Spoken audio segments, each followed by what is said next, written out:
Sometimes love means releasing. Absolutely. Sometimes love means that you have to create separation in order for the moment to be what is necessary. Sometimes it means watching those that you love struggle. It means not like the little boy and the butterfly, or you call it the boy in the cocoon, the caterpillar in the cocoon. When the little boy goes into the forest and just has this deep love for, for life, for nature, for the caterpillar, and he sees the butterfly struggling, and walks over and puts the slit in it, the butterfly, as you know, dies within an hour because he didn't have the opportunity to continue beating his wings against the cocoon until they were strong enough to break it open, which ensures the longevity of his life. Right. And so a lot of times what we do is we will prematurely, especially as mothers and as wives, we do this the most as mothers and wives. Mm-hmm. We step into our husband's situation, or we step into our children's situation because it pains us to watch the beating of the wings against the cocoon. We're frustrated watching the struggle because we are not connected in those moments to the higher aspects of what that process is for. But even when you're talking, you said the struggle, and what I heard is work, because that's what we're talking about. So what you're watching is them work really hard. Exactly. And you're trying to make their job easier. Yes. Sometimes it requires work and effort, because one of the things that I believe to be true is that a lot of times you don't appreciate what you don't work hard for. That's very true. You take it for granted. And the things that we say we want for free, but those are the things we disrespect the most. And because there's no value attached to it. Exactly. And that's a common dynamic that we find in our humanity. Right. People say, oh, whatever is spiritual should be free. And we have a very few, small population that really does honor it coming, seemingly without finances attached to it or whatever, and they really get it. But the mass population does not. Right. And so if you don't attach finances to that, unfortunately, it doesn't become anything of value, because this is why people want diamonds. This is why people want the more expensive cars. This is why people want what's bigger and better, because it's not easily attained. Right. And I don't like to attach finances to it, because one of the things that I've come to realize is it's really not about the finance. When you say finance, you correlate that with money, but you have to attach value to it. It's even like back in the old days with the bartering system. They weren't exchanging money or finances, but they were exchanging something for something. So you had peas, I had potatoes. Right. We exchanged. So you get your peas and put your potatoes together, and that's really how we did it. So it's exchanging value. And I'm a firm believer in it's important for there to continually be a flow, because if there's not, if I am making withdrawals all the time, or I'm allowing someone to make withdrawals all the time, then eventually I'm going to have a deficit. I'm not going to have enough for me or for anybody else. And the scripture says that we are to love our neighbors as we love ourselves. If we don't have it for ourselves, we cannot extend that to anyone else. And so even with what you were talking about, with the situation that you had, it came up to me that we need to talk about the next key component on our list, which is respect, that comes along with humility. Respect is big in a relationship. For me, the two key components, the 1 and 2 components for me that are absolutely necessary in any relationship. I don't care if it's a relationship of intimacy, me with my children, me with my siblings, me with coworkers, me with friends. Has to be honesty 1, and respect number 2. And I want to read something here. I wrote it down, so I'm going to read it word for word. But I feel like applying the golden rule to absolutely every area of your life, that's it. That is it in a nutshell. And I was doing some research this past week, and I found something on applying the golden rule always, but under each religion or each faith or each belief. So what Christianity states is, all things whatsoever ye would that men should do to you, do ye even to them. Buddhism says it like this: hurt not others in ways that you yourself would find hurtful. In the Hinduism, they say, this is the sum of duty. Do not unto others which would cause you pain if done to you. Islam says it like this: no one of you is a believer until he desires for his brother that which he desires for himself. In the Judaism circle, what they say is, what is hateful to you, do not to your fellow man. That is the law. All the rest is commentary. In the Native American tradition, they say respect for all life is the foundation. And in Sikhism, what they say is don't create enmity with anyone, as God is within everyone. And when I read that, I was like, we're just so divided with stuff, but at the end of the day, we are all believing the same thing. We all understand our fundamental what the core key is. Exactly. And that's the thing that I've always stressed, and that's why people, when they have a problem with me and I say that I am all, yet I am nothing. Right. It's at that advanced level of understanding that not being associated to the labels. These Not are being attached, right. Yeah. These are paths and tools that we use that we're drawn to because we have a resonant feel for particular practices that show up in our life specifically to what we need in that moment, what we need in that life. Some people spend a lifetime evolving in that, but at the core, the fundamental beliefs are the same. Like I said, spirit is in everything. And if the seeker is truly seeking source, you will always find what is truth and what is pure.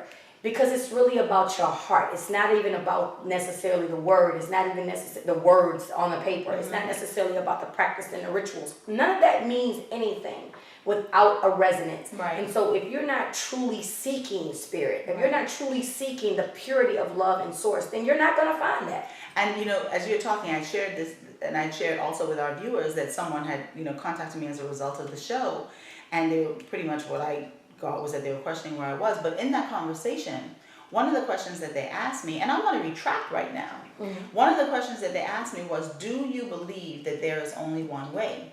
And I said, no, I don't. But we were talking about, or what my understanding was of what he was asking me was with regards to the actual religion and belief. Religion, right? But I do believe that there's one way. And you know what I believe that one way is? Love. That is the one way. So I'm putting down and retracting what I said, that I don't believe that there is one way. I don't believe that there is one path, but I do believe that there is one way, and that is love. And all of the key components that we talked about with regards to having a successful relationship all fall under the umbrella of love. They're all aspects, all offspring of love, and that's so true. And Paul echoes what you said, about love, because he even makes the point of breaking that down in Corinthians, where he says, and I think it's 1 Corinthians 13, where he says, you could give everything that you have to the poor, being charitable, you could prophesy, you could speak in tongues and languages, you could heal, the sick, but if in all of these things you have love, you don't have love, you have nothing.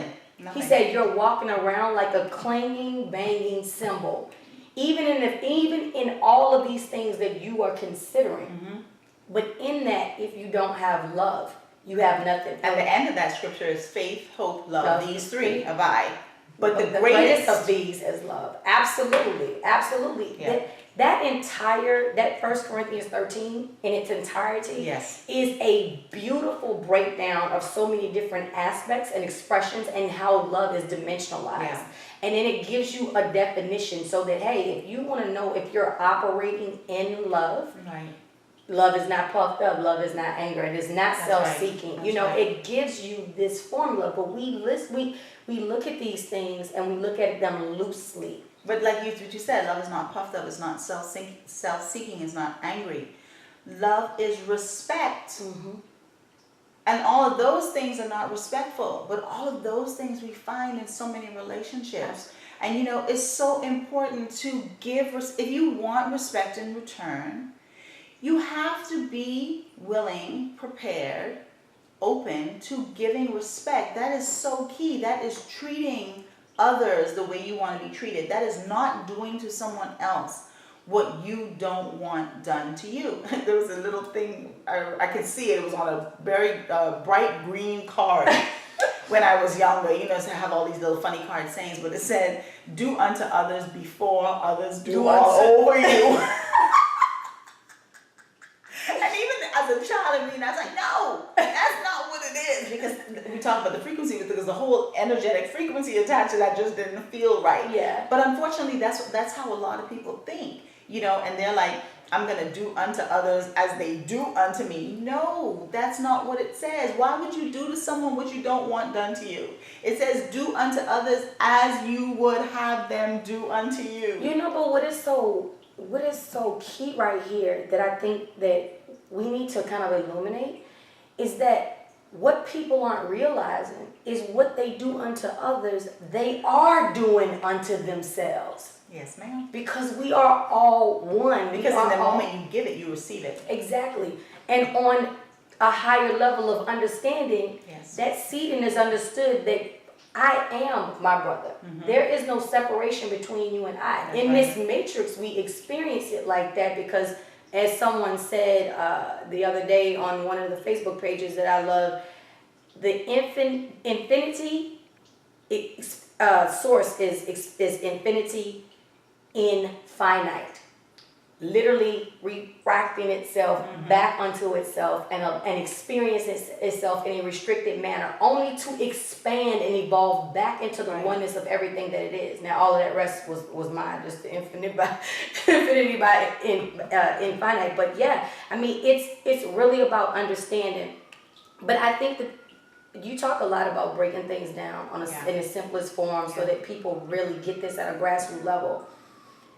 This is what the scriptures serve. The scriptures are there to give you the beginning, the guideline. The building blocks. The basics. And this is because until you learn that the other is you, mm-hmm. in Lakesh, I am another you, you are another me. Namaste, the divinity in me sees and greets the divinity in you, the light in you. There's many different ways that we can break down namaste, but that's the same thing. There's a greater truth behind the veil. But for the beginning, the fundamental building blocks, mm-hmm. if you're not there yet, this is how you start. And I think the 11 key components that was given to us mm-hmm. has been given to us for that same reason. Fundamentally, as we begin to impart these things into our experience and to take action, to do the work in expressing them, then love will be personified. Love will be apparent. Right. Love will be present.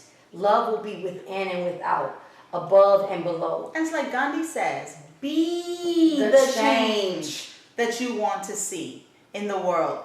Be it. You know, it's like when you were talking earlier with the respect and receiving what you give, you know, another passage of scripture, and y'all will find that I will go to relate to scripture a lot because I just feel it's important. Like Nai said, it's the basics, it's the building blocks. And, you know, these things are found, whether it's the Bible or the Torah or the Quran, they all say the same thing. Mm-hmm. A friend and I had an experience with that. We did a test. She opened the Quran. I opened the Bible. Mm-hmm. And, you know, I told her sometimes I use it like as an oracle, the Bible, just to get a word needed. She said, well, let me try that. And she opened up something. And I said, okay, well, let me go. And I opened up. It was the same exact passage. And that was just big for me. And God showing me, look, it's all the same. It's just worded maybe a little bit different. And the name of the book is something different. But what the scripture says, be not deceived. God is not mocked. For whatever, whatever a man sows, so that shall he reap. Yeah. And so you have to understand that when you give it, you receive it. Are you giving what you want to receive? Are you the person that you would want to be in a relationship with? You know, Yonder Van Zandt, I'm gonna challenge her now. Come on, people! Gotta call the thing a thing! You know, you have to be willing to call yourself out on your mess. You do. Don't, Absolutely. don't be so intentional and focus on everybody else's mess and calling them out on their mess, because you can't fix their mess or change their mess. You have to be willing to call yourself out on your own mess. And so hence, the next key component to a successful relationship is responsibility. You have to be willing to take responsibility for your own stuff. Mm-hmm.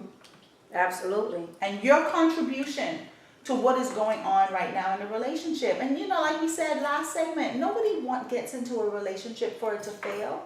Nobody starts a project or a business or family or something that they believe in for it to fail.